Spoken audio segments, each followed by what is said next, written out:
campaign. Our case has been stated, and our case has been made.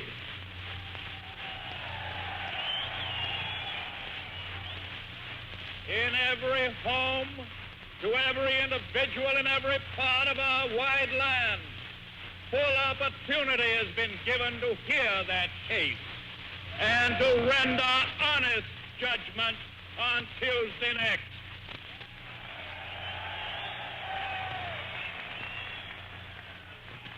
From the time that my airplane touched the ground in Chicago up to the present day, I have consistently set forth the doctrine of the present-day democracy of the United States.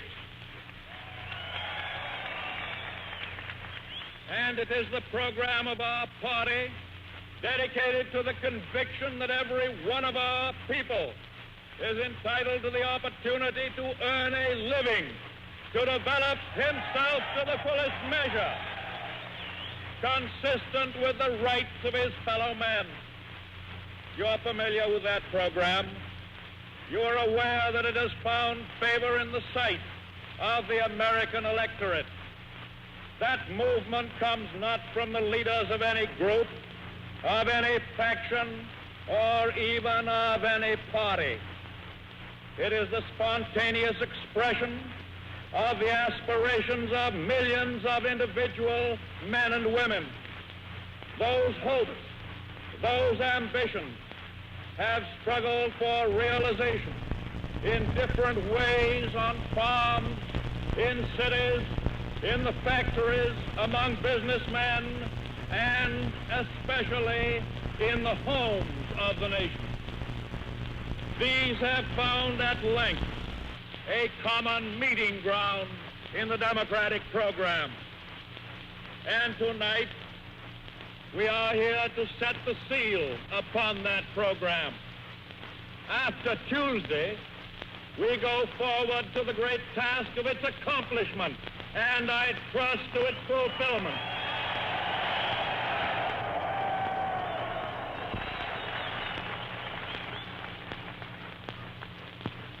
There can be only one great principle to guide our course in the coming years.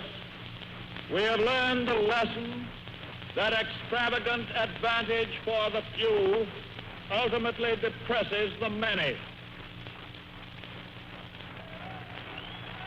And to our cost, we have seen how, as the foundations of the false structure are undermined, all come down together. So we must put behind us the idea that an uncontrolled, unbalanced economy, creating paper profits for a relatively small group, means or ever can mean true prosperity. And I am mindful that exactly 4 years ago, on a similar occasion to this, the Democratic Party, in closing its campaign, stigmatized the condition then called prosperity in truly prophetic language with the label false prosperity. And you know now, and America knows now, the justice of that label. The reasoning then was as simple as the analysis is today.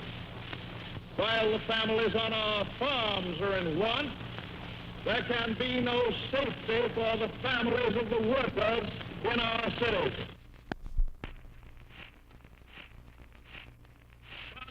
Confident in the sinew and fiber of American life, we know nevertheless that our losses are not beyond repair. We know that we can apply to the great structure that we have built our power of organization, our fertility of mind, and the intelligence and the foresight needed to make that structure more serviceable. We refuse to be oppressed by baseless fears, fears that our firesides are to become cold, that our civilization will disappear. We know that by the united effort of all, our fear can be dissipated. Our firesides can be protected. Our economic fabric can be reconstituted, and our individual lives brought to more perfect fulfillment.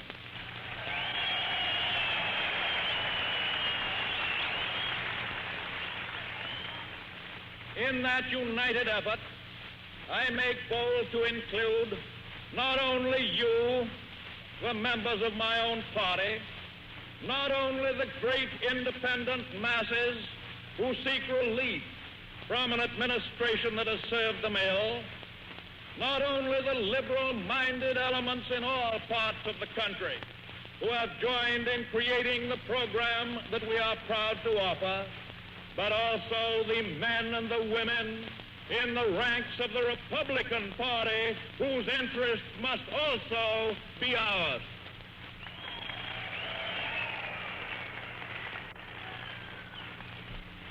For, my friends, the next administration must represent not a fraction of the United States, but all of the United States.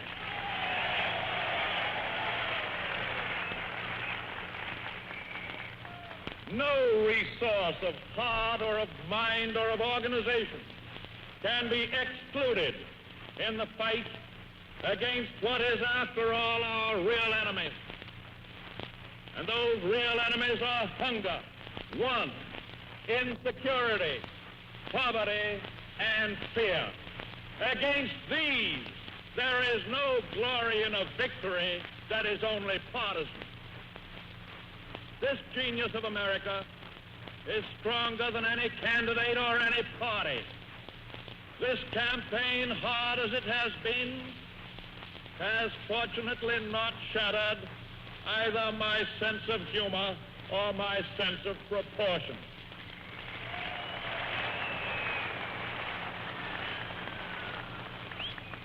I still know that the fate of America cannot depend on any one man.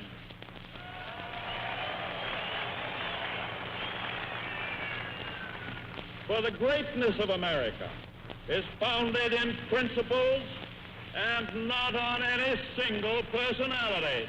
And I, for one, shall remember that even when I'm president.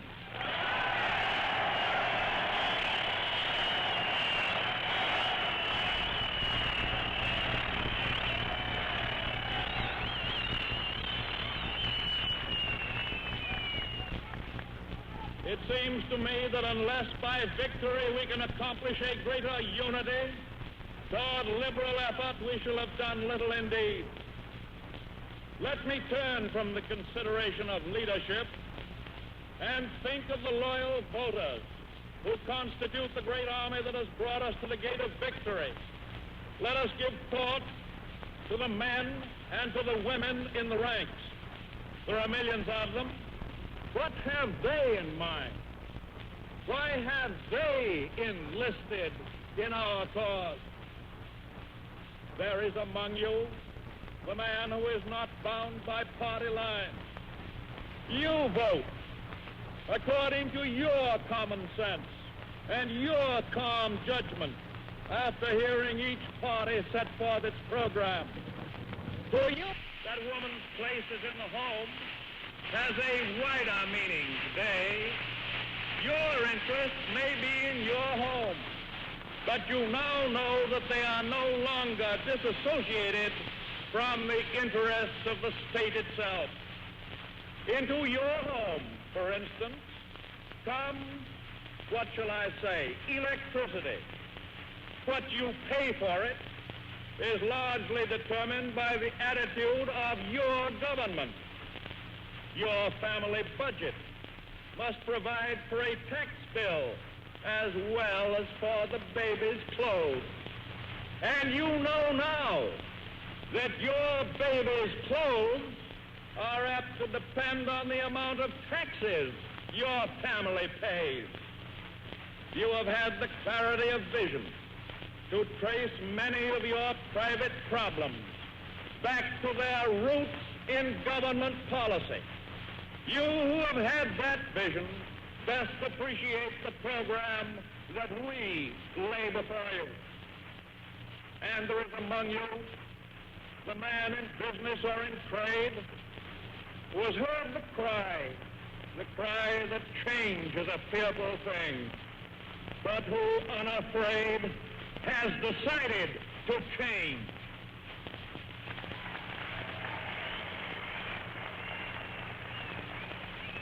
You know now that when things are going wrong, only partisan prejudice and stupidity and fear can countenance a continuance.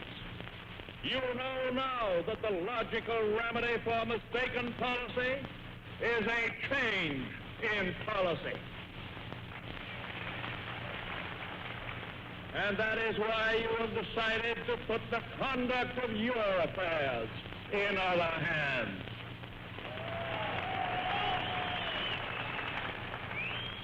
All of you, consciously or not, have helped to shape the policies of the Democratic Party in this its war on human suffering.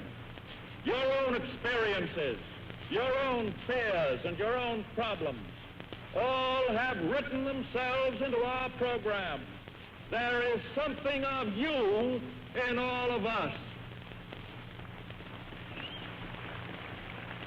And there is among you the man who has been brought up in the good American tradition to work hard and to save for a rainy day. You have worked hard. You have stinted yourself to save. You now find your savings gone. You now find your job gone. Your resentment comes not from discontent alone, but from a feeling of deep injustice. You have joined us not because of discontent, but because in our program you find the hope that this cannot and shall not come again.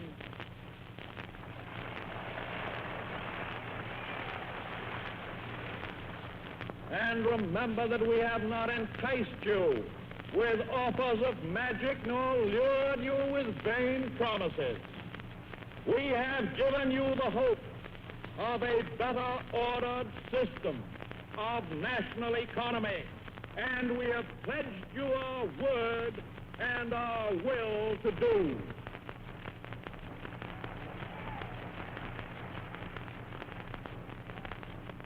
And then there is the man among you who has been brought up to believe that a livelihood could always be wrung from the soil by willing labor. You have broken your back in your efforts to make the soil produce. And when you have gathered your harvest, you have found that harvest worthless. In bewilderment, you have learned that when you had something to sell, the price was low. See you a mobilization of the resources of government to bring to you the fruit which your labor deserves. And finally, there is among you the man who has been able to save something from this wreck. You have joined our ranks because you, too, have come to understand the falsity of the 1928 economics and to look to your safety in a new and stronger philosophy of American constitutional government.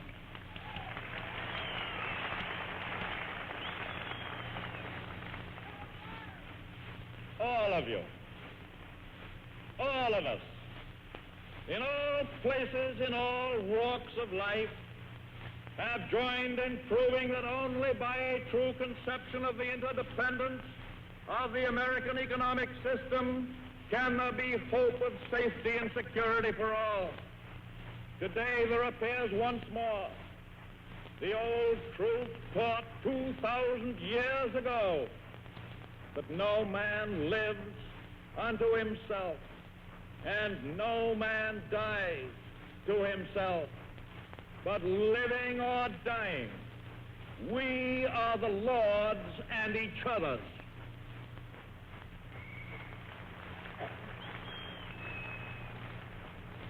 it may be said, when the history of the past few months comes to be written, that this was a bitter campaign.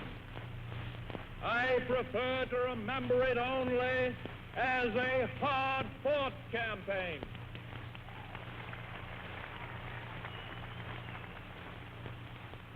For there can be no bitterness where the sole thought is the welfare of the United States of America.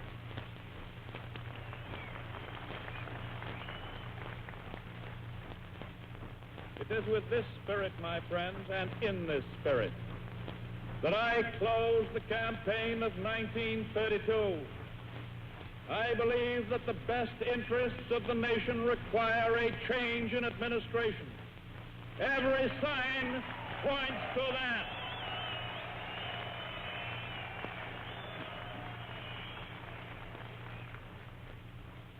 Yes, every sign points to that change. But I would have you realize that the strength of the country is the strength of union. Let us restore that strength. It was said at the close of the World War that America had come of age. After that war, we Americans had a unique opportunity to build permanently for our country. That opportunity we did not grasp. But even in our mistakes, we have learned how strength can best be used to the common benefit of all.